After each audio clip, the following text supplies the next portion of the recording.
Winter has always been mankind's greatest adversary. Long before we had central heating and insulated walls, the coming of the cold was a life-or-death struggle. Imagine, for a moment, the biting winds of a Scandinavian winter 1,000 years ago. The sun is weak, the days are short, and the nights are an endless freezing darkness. For a Viking family huddled in a longhouse, survival depended on one thing: warmth. But generating that warmth was a dangerous game. An open fire could fill your home with blinding, choking smoke. It devoured precious fuel, wood that took immense effort to chop and haul through deep snow. An unguarded flame was a constant threat, capable of burning down your entire shelter while you slept.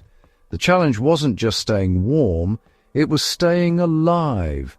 In the unforgiving wilderness, every calorie of energy counted.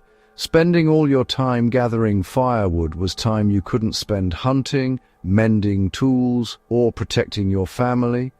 The fire itself was a beacon. While it might offer comfort to you, it also advertised your location to anyone or anything that might be watching from the darkness. For a lone traveler, a raiding party, or a settlement on edge, a visible fire was a vulnerability. The smoke trail could be seen for miles during the day, and the flickering light was a dead giveaway at night. The ultimate survival puzzle was clear. How do you create heat without the flame, the smoke, and the risk? This problem forced our ancestors to become incredible innovators. They had to think differently, using the resources they had in the smartest way possible. They understood the land, they understood the materials, and they understood the nature of fire itself. They knew that a roaring, blazing fire was actually incredibly wasteful. Most of the heat shoots straight up and disappears into the cold air. They needed a method that would capture and radiate that energy slowly and efficiently, providing a steady, reliable source of warmth that could last through the long, brutal nights without constant attention. It was a matter of pure, raw survival. The solution they devised was ingenious, born from necessity and perfected over generations. It was a technique that harnessed the power of a fire's heart, the glowing embers, and turned it into a safe, discreet, and long-lasting heat source. This wasn't about a big, impressive bonfire. It was about something far more subtle and far more effective. It was about creating a slow, controlled burn that could be contained, managed, and hidden.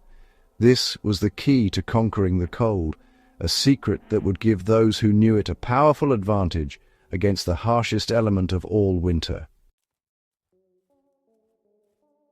The Vikings developed a remarkable solution: the ember bed. This wasn't a fire in the way we think of one today. There were no leaping flames, no crackling logs, and crucially, very little smoke or light. It was a method designed for maximum heat output, with minimum visibility and fuel consumption. The core idea was to create a dense, slow-burning block of fuel that didn't burst into flame, but instead smoldered for hours, sometimes even days. It was a hidden furnace, a secret weapon against the cold that was perfect for the cramped, smoky conditions of a longhouse or a temporary wilderness shelter. It was pure survival genius in action. To create one, the Vikings would start by digging a shallow trench in the earthen floor of their longhouse, or by using a long, narrow stone trough. This trench acted as a container, insulating the ember bed and directing the heat upwards. They would then carefully lay down a base of tightly packed material. This wasn't just loosely piled wood. They used a specific, dense mixture of slow-burning hardwood, compressed peat, and animal fats. The fat was a critical ingredient. It helped bind the materials together and provided a rich, high-energy fuel that would smolder at a high temperature for an incredibly long time. Once the fuel block was packed tightly into the trench, They would introduce hot coals from a small, separate fire. They wouldn't light the bed directly. Instead, they would bury the hot embers within the dense fuel mixture. By starving it of oxygen, they prevented it from erupting into open flame. The fuel couldn't truly burn, so it smoldered. This process released a tremendous amount of radiant heat, the kind of heat that warms objects directly, not just the air. People could sleep near the trench, and the heat would radiate outwards, warming their bodies, their bedding, and the very ground beneath them. The efficiency was honestly incredible. A single, well-made ember bed could provide steady, reliable warmth through an entire night without needing to be refueled. Because it produced almost no smoke, it dramatically improved the air quality inside the longhouse, reducing the risk of respiratory problems. And with no open flame, the danger of an accidental house fire was massively reduced. This simple, clever technique was a game changer. It allowed the Vikings to not only survive the winter, but to do so with a level of comfort, safety, and efficiency that was far ahead of its time. For centuries, this brilliant heating method remained a piece of folk knowledge, a survival skill passed down in isolated northern communities. However, its unique advantages, smokeless, flameless, and efficient heat, were not lost forever. Hundreds of years after the Vikings, during the brutal trench warfare of the First World War, European armies rediscovered the principle out of sheer necessity. Soldiers were stuck in cold, wet trenches for months on end. They were freezing, miserable, and forbidden from lighting open fires. A fire's smoke or light would instantly give away their position to enemy snipers and artillery, a mistake that would prove fatal. Military commanders needed a way to keep their men warm without getting them killed. They looked to old, forgotten techniques and adapted the concept of the Viking ember bed for the modern battlefield. The trench fire or brazier was born. Soldiers would use a metal bucket, a biscuit tin, or any container they could find. They would fill it with charcoal or coke, a processed form of coal, which burns very hot but with little to no smoke. Just like the Vikings, they would get it lit and then restrict the oxygen supply so it would smolder intensely rather than flame up. These makeshift heaters provided a vital source of warmth in the hellish conditions of the trenches. They allowed soldiers to dry their socks, warm their numb hands, and cook their meager rations without sending up a plume of smoke. The heat was contained and radiated downwards and sideways, perfect for a small group of men huddled together in a dugout. The technique was so effective and so critical for morale and survival that it became a standard, albeit unofficial, piece of fieldcraft. It was a secret hidden in plain sight, a revival of ancient wisdom in the face of modern warfare. After the war, however, authorities began to see the technique as a liability in civilian hands. The knowledge of how to create these contained, smokeless fires was seen as a potential tool for arsonists, saboteurs, or insurgents. It was a method that could be used to start a fire that was difficult to detect until it was too late. As a result, information about creating these efficient ember beds was quietly suppressed in some places, and the use of certain fuels like coke was restricted for domestic use. The military's secret weapon, once a Viking survival tool, was once again hidden away. The good news is that you don't need to be a Viking warrior or a trench soldier to benefit from this incredible technique. You can create a safe, modern version of the ember bed using simple materials. This is a fantastic skill for any survivalist, camper, or honestly anyone wanting to be prepared for an emergency where normal heating might fail. Your primary goal is to create a contained, smoldering heat source that radiates warmth for a long time, All you need is a sturdy, heat-proof container, some fuel, and a few rocks. This is about working smart, not hard. First, you'll need a container, a heavy cast-iron Dutch oven, a thick terracotta pot, or even a small metal bucket will work perfectly. The key is that it must be able to handle high temperatures without cracking or melting. Your fuel should be dense and slow burning. Hardwood charcoal briquettes are the best and most accessible option. Avoid self-lighting briquettes as they contain chemicals that can produce nasty fumes. To start, get a few briquettes glowing red hot. You can do this in a small separate fire or with a charcoal chimney starter.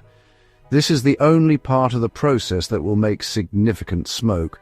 Once you have a handful of glowing embers, prepare your main container. Place a layer of sand or small stones at the bottom for insulation. Then pack the pot tightly with your unlit charcoal briquettes.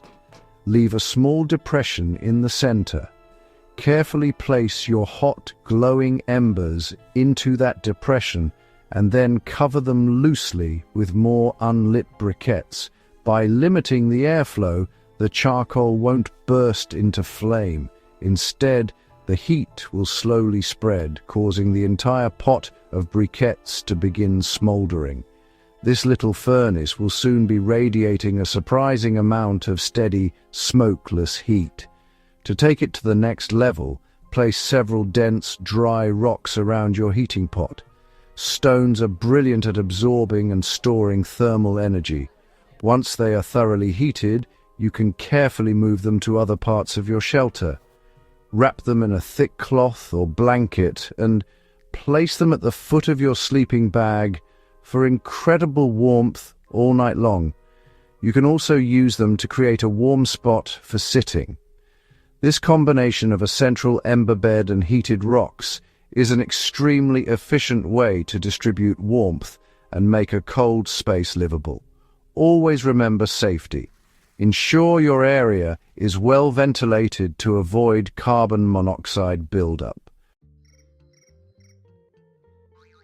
In our modern world of instant gratification and push-button technology, it's easy to forget the powerful knowledge our ancestors possessed.